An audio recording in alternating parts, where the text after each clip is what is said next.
Hi there, my name is Lindsay Brockville. I'm one of the dietitians over at the Cancer Center.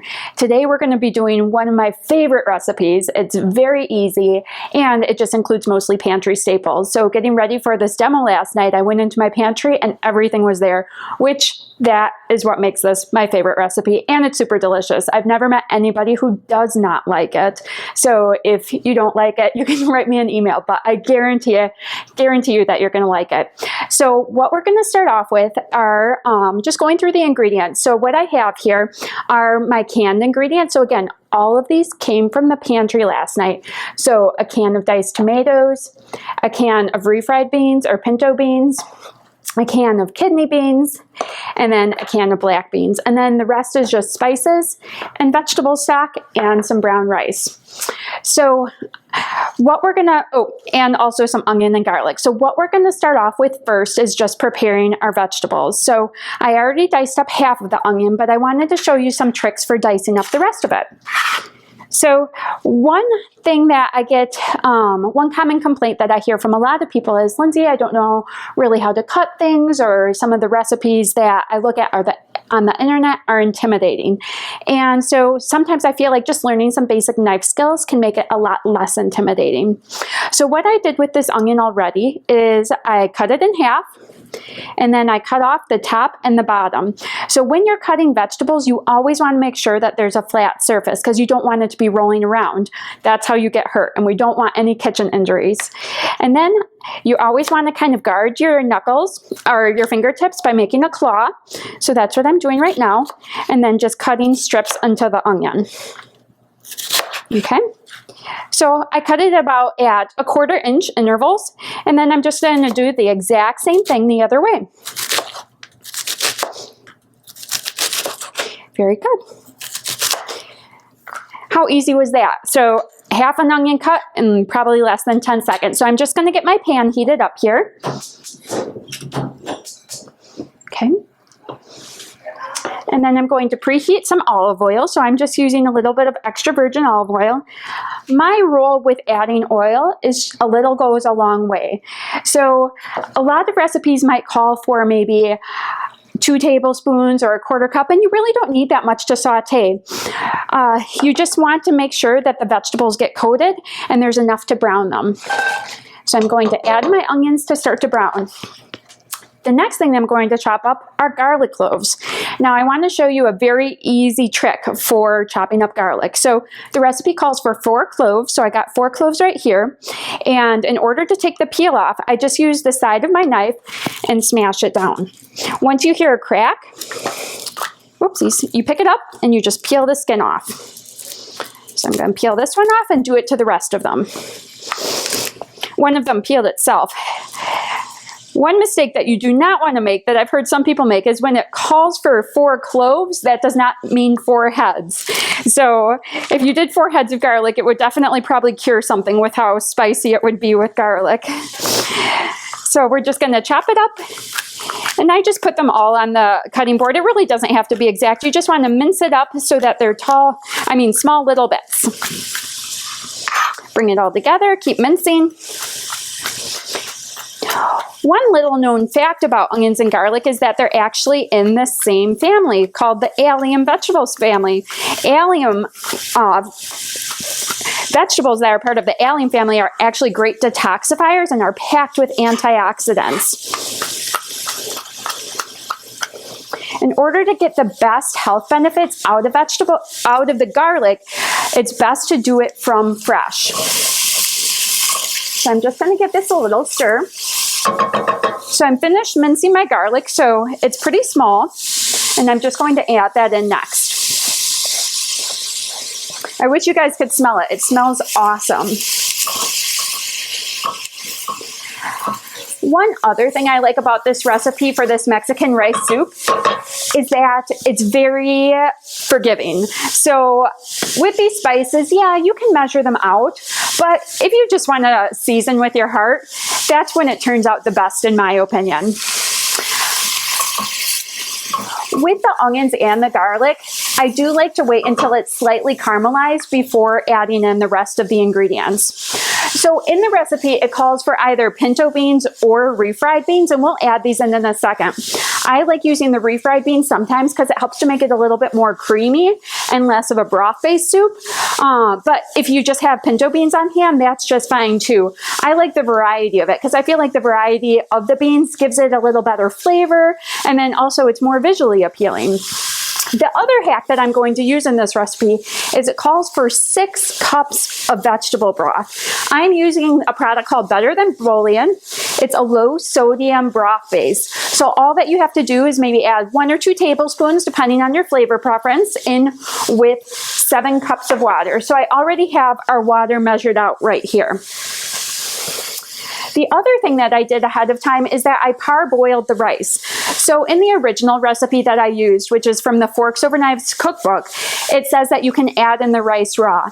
I find that this just takes a little bit longer than I like to cook, so I parboil the rice just to help it along a little bit so that it really is an easy weeknight recipe. And give this another stir, so it's coming along, but probably give this 1 or 2 more minutes to cook down. So a lot of times we'll use this recipe on a weeknight when we really don't feel like taking 45 minutes to an hour to cook dinner. This comes together in about 15 minutes and it makes about 6 servings. This could possibly be the cheapest recipe that I have. I added up all the ingredients and the entire recipe feeds 6 people and it costs $3. You can't really beat that. You can't eat out anywhere for 50 cents a person. And it's pretty versatile. So it's a great base if you wanted to add different condiments to flavor it up, such as like corn chips or a little bit of sour cream or avocado. It really is super fun to add on extra condiments. I really do like it with tortilla chips. It makes it kind of seem like a little bit more decadent.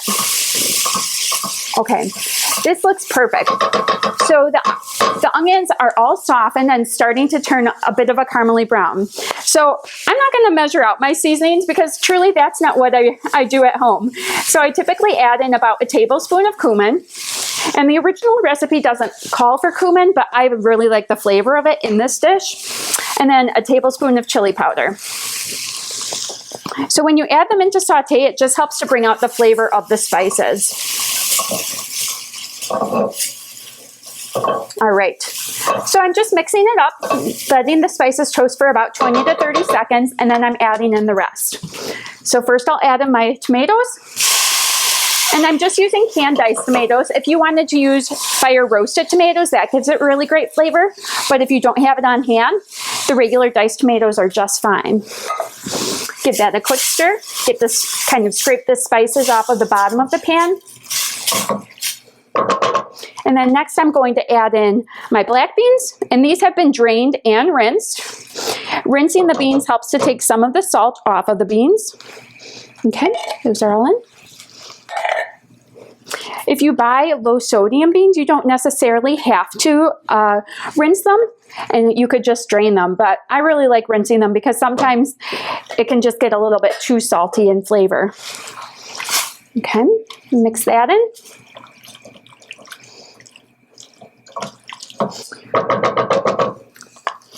One of my favorite things about beans is that they're packed with fiber. So in a lot of my presentations, I always like to quiz people and ask them how many Americans get enough fiber in their diet. So just about 2 years ago, the CDC released statistics that only 5% of Americans get enough fiber in their diet. Now, the next question is, how much fiber do we need? For ladies, we need about 25 grams of fiber, and for gentlemen, we need about 30 grams of fiber. So half a cup of beans has anywhere from 7 to 9 grams of fiber. So that knocks out about a third or more of your daily fiber intake. So this is a great way to really amp up the amount of fiber in your diet. And beans have both insoluble fiber and fiber in it, and insoluble fiber and soluble fiber in it. So soluble fiber is what's really helpful for bringing down your cholesterol. So if you have a history of high cholesterol, beans are one of the best foods that you can incorporate. So I've got all my beans added in. Next I'm going to add my rice in. So this was about 1 cup of dried rice cooked out, so probably closer to 3 cups of cooked rice. But again, you can kind of add the amount that your heart wants you to. We don't have to be exact at all. Okay, and then I'm going to add about a tablespoon of bouillon, or I should say the better than bouillon.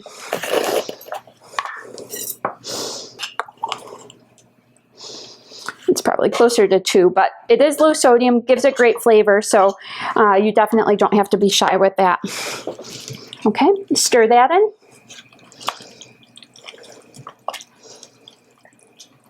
This is looking great. Truly a crowd pleaser. So if you have friends or are entertaining and they're vegetarian, this is a great dish, but it's one of those dishes that is pleasing to both vegetarians and non-vegetarians. So now I'm adding in the 6 cups of water. Oftentimes what I do with this recipe, I'll add in 1/2 or 3/4 of the recommended amount of water, kind of stir it and see if it's at the consistency that I want. So this is perfect. So I'm just about 1 cup short, so I probably added in about 5 cups of water. I like it a little bit more thicker, more stew-like, and that's about the consistency that it's at right now. So I'm just going to mix it up, put the lid on, bring it to a boil, and then let it simmer for 15 to 20 minutes. And that's it. It's very easy. It stores in the fridge for up to 3 to 4 days. One of my favorite things to do with it too is freeze it in single servings. So especially if you're just trying to meal prep for the week or get lunches ready for the week, it's very easy to freeze single servings of it, and you can use it throughout the week. And then again, make sure that you pack toppings, because toppings are one of the things that makes this soup recipe so great. All right, we just served it up. I just tasted the soup right before I served it. No extra salt was needed. It was plenty flavorful from all the other spices and the garlic and the onion. So I served it into 2 small bowls, and I'll have Kelsey take a bite and tell me what she thinks. I'm so excited. As a bean lover, I know I'm going to love this one, but... Oh my gosh, that's so good. Really, really flavorful. Yeah. You can tell it's going to be very filling too, which is so great. Do you think you'll keep it to try at home? Absolutely. I'm surprised how much flavoring is from that bouillon. It's really good. Yeah, this is one of our family's favorites. And the nice thing about our 2 recipes is that a lot of them use some of the same ingredients. So if you're meal prepping, you can make them in the same week. Absolutely. That's a great idea.